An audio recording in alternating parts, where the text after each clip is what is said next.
दिल्ली जा सकते हैं। डीके शिव कुमार ने कहा कि मुख्यमंत्री सिद्धारमैया भी दिल्ली जा सकते हैं और दिल्ली में ही कांग्रेस हाईकमान कोई फैसला लेगा।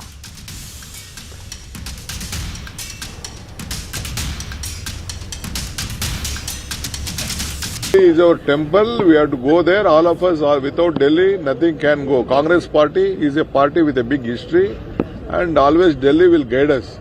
We may rule here. Ultimately, we have a policy contained to the whatever the policies of the Congress party and the constitution. We have to work by that.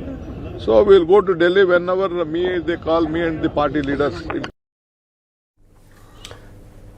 और अब बड़ी खबर पड़ोस से पाकिस्तान से खबर है। इमरान खान की बहन ने जेल में बंद इमरान खान से मिलने के लिए एक याचिका दायर की है। इस्लामाबाद हाईकोर्ट में याचिका दायर की गई है, जहां आपको बताएं कि इमरान खान पाकिस्तान की अदयाला जेल में 2023 से वो बंद है और पिछले कई हफ्तों से इमरान के रिश्तेदारों को उनसे मिलने नहीं दिया जा रहा। इमरान खान की बहन ने अलीमा ने कहा है कि अगर जेल में बंद इमरान खान का बाल विवाह का हुआ तो कोई बचेगा नहीं।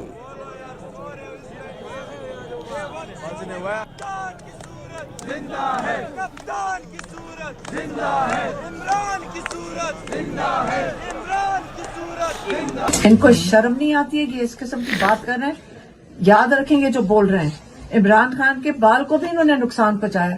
मैं आपको ये बता दूं, जरा पाकिस्तानियों से बाहर निकल के पूछ लें, इनमें से कोई नहीं बचेगा। इनको शर्म नहीं आती है कि इस किस्म की बात कर रहे हैं? याद रखेंगे जो बोल रहे हैं। इमरान खान के बाल को भी इन्होंने नुकसान पहुंचाया। मैं आपको ये बता दूं, जरा पाकिस्तानियों से बाहर निकल के पूछ लें, इनमें से कोई नहीं बचेगा। इनको शर्म नहीं आती है कि इस किस्म की बात। रूस के राष्ट्रपति व्लादिमीर पुतिन 4 साल के बाद राजकीय यात्रा पर भारत आ रहे हैं। वे 4 से 5 दिसंबर तक भारत में रहेंगे। इस दौरान प्रधानमंत्री नरेंद्र मोदी के साथ बातचीत भी करेंगे और भारत रूस एनुअल समिट में शामिल होंगे। अपनी यात्रा के दौरान राष्ट्रपति पुतिन प्रधानमंत्री नरेंद्र मोदी के साथ द्विपक्षीय वार्ता भी करेंगे। वहीं भारत की राष्ट्रपति द्रौपदी मुर्मू भी पुतिन का औपचारिक स्वागत करेंगे और उनके सम्मान में राजकीय भोज का आयोजन करेंगे।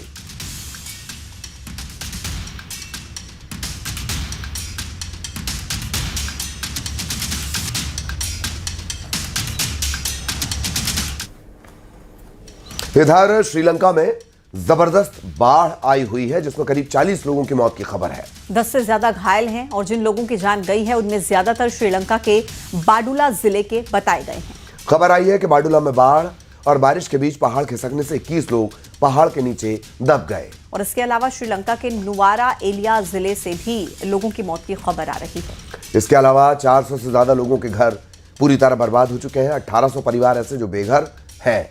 कई जिलों में जबरदस्त बारिश के बाद हालात बिगड़े हुए हैं, जिसकी वजह से सड़कें समंदर में बदल गई हैं। कई जगहों पर हाईवे पूरी तरह डूब चुके हैं। बारिश के बीच अपने घरों की छतों पर लोग फंसे हुए हैं। वायुसेना के जवान इन्हें रेस्क्यू कर रहे हैं। सेना के जवान लोगों की छतों पर उतरे और उन्होंने लोगों को वहां से बाहर निकाला। तो ये श्रीलंका की तस्वीरें, 2 तस्वीरें आपके टीवी स्क्रीन पर हैं। देखिए किस तरीके से लोगों का रेस्क्यू किया गया। वायुसेना की टीम ने रेस्क्यू ऑपरेशन चलाया। सड़कें डूबी हुई श्रीलंका के ऐसे हालात जहां कई लोगों की मौत तो कई लोग अभी भी घायल। लोग अपने अपने घरों की छत पर पहुंच गए हैं और वायुसेना लगातार रेस्क्यू ऑपरेशन चला रही है। लोगों के घरों की छत से ही उन्हें रेस्क्यू कर सुरक्षित स्थानों पर पहुंचाया जा रहा है। 1800 परिवार ऐसे जो पूरी तरह बेघर हो गए हैं। 40 लोगों की जान जाने की खबर अब तक आ चुकी है। और जीएसटी घटने के बाद भारत की जीडीपी में आया है बम्पर उछाल। दूसरी तिमाही में भारत की जीडीपी 8.2% बढ़ गई है और पिछले साल की अगर बात करें तो दूसरी तिमाही में यह जीडीपी 5.6%।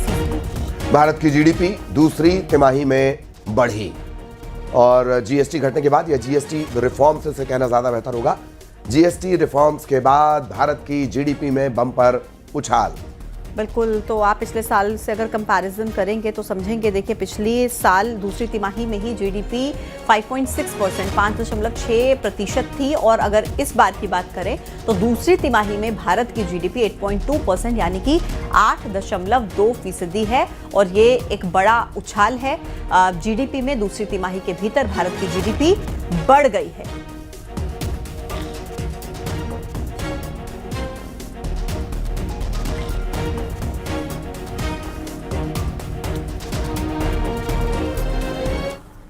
और अब आगे बढ़ेंगे। खबर उज्जैन से। सामूहिक विवाह सम्मेलन की तैयारी तेज हो गई है। मुख्यमंत्री डॉक्टर मोहन यादव ने तैयारियों का जायजा लिया है। सामूहिक विवाह सम्मेलन स्थल पर सीएम खुद पहुंचे हैं।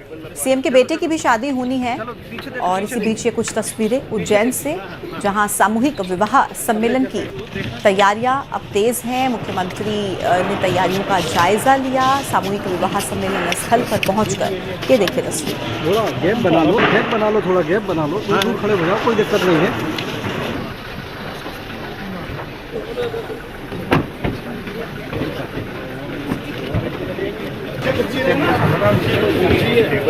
चलो चलो चलो, पीछे देख, पीछे देख, पीछे देख। और अब खबर खंडवा से, जहां दिव्यांग हेल्पलाइन नंबर की गलत जानकारी दी जा रही है। बड़े बड़े होर्डिंग्स में गलत नंबर दिया गया। झारखंड के रांची का नंबर दे दिया गया और इस नंबर की वजह से दिव्यांगों को सही मदद नहीं मिल पा रही है। जिसका नंबर है वो भी बार बार परेशान हो रहा है। तो दिव्यांग हेल्पलाइन नंबर की गलत जानकारी बड़े बड़े होर्डिंग्स में लगा दी गई, जिसके बाद दिव्यांगजन भी परेशान, क्योंकि उनको मदद नहीं मिल पा रही। और जिसको कॉल कर रहे हैं, यानी कि जिस नंबर पर वो फोन करके पूछ रहे हैं, डिटेल्स ले रहे हैं, वो व्यक्ति भी परेशान हो रहा है, क्योंकि ये गलत नंबर होर्डिंग्स पर छपवा दिया गया।